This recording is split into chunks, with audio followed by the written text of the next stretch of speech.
what's up, guys? We're here in San Diego. We've got Robert Englund, who we talked to last year about his movie Hatchet.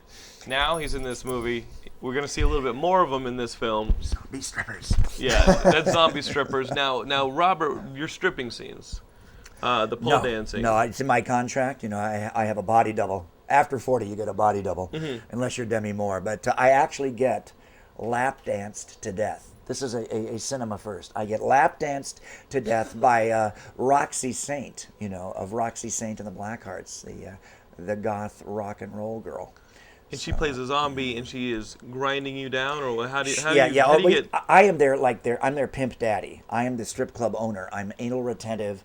I'm a misogynist. I don't like women, which is a strange thing for a guy that runs a strip club. And I run around in my Norteno jackets. Well, maybe it's not.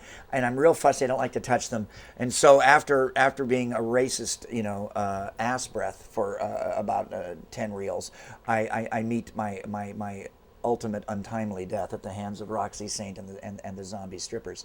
Who and this is my favorite thing. This is like for every dorm rat in the world when you see this movie. I think the chug-a-lug bet should be during zombie strippers as they deteriorate, as these zombies, you know, as their body parts fall off and they run around naked and buff. Like, at what point would you stop doing them? You know, this is. Would you tap that? Yeah, would you tap that? And when would you stop tapping that? I think this should be the bet. And this should be, you know, and see who wins this in dorm rooms all across North America. Well, we have a thread on the Geekscape forums. We have a thread where kids post pictures asking, would you tap that? And the point is to put up a photo where you have to ride the fence. Yeah, you know? Yeah, exactly. Yeah, exactly. Yeah. And a zombie Stretch stripper. Marks, yeah. But I mean, a zombie stripper is the perfect would you tap that. Yeah, and I think this is the would you tap that iconographic film. And you're good friends with our buddy Tim Sullivan, who we had on the show a couple episodes ago.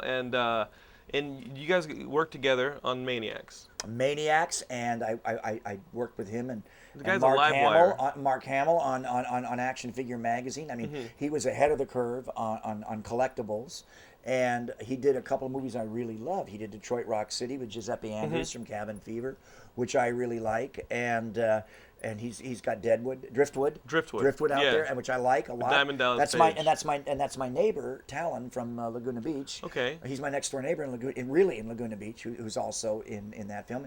And I think we're going to be working together on 2002 Maniacs, where the Maniacs get a bus. It's like they're like the Beverly Hillbillies, and they head west.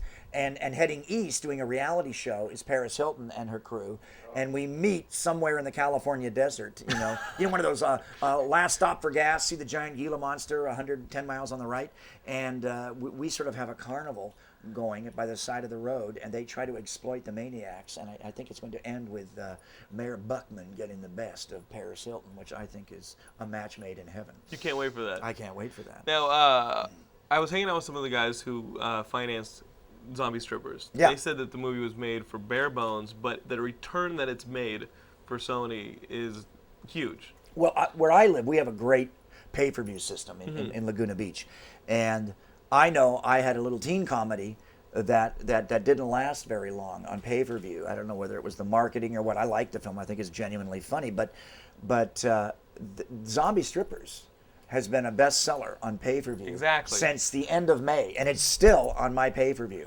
So what is this? This is like August now, and so that's running on 2.5 months. And you got the DVDs, you've got everything. Is there a chance that there's a shelf life, and I don't mean this shelf. There's a shelf life. With well, this I mean, movie. are we going to see another zombie stripper? I hope so. I mean, hookers. Zombie hookers. Zombie Catholic schoolgirls. I don't know. Zombie bimbos. And how would we get you involved, well, brother? I'd sign up for Zombie Catholic schoolgirls tomorrow. I'd work for scale. Wow. Yeah, I like that plaid dress. What can I tell you? I'm a sucker for the plaid dress and the pigtails. Oh, I would. The pigtails just come off in your hands. Tap that little zombie girl when she's confessing to her mother superior.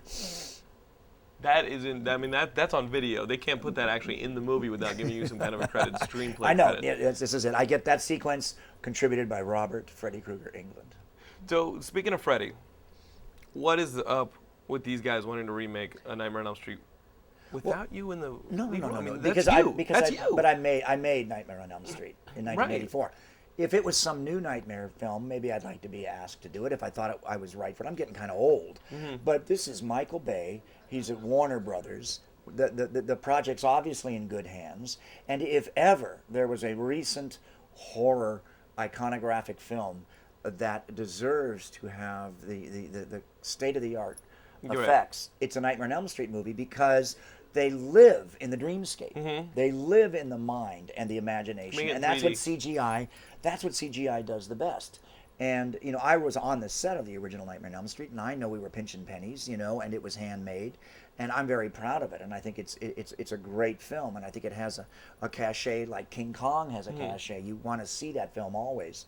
The casting is perfect: Johnny Depp, Heather Langenkamp, but I think that it can be remade, and I'm not against the remake. So I support it. I'm actually curious to see how much fun they'll have with the effects. And if you could be involved.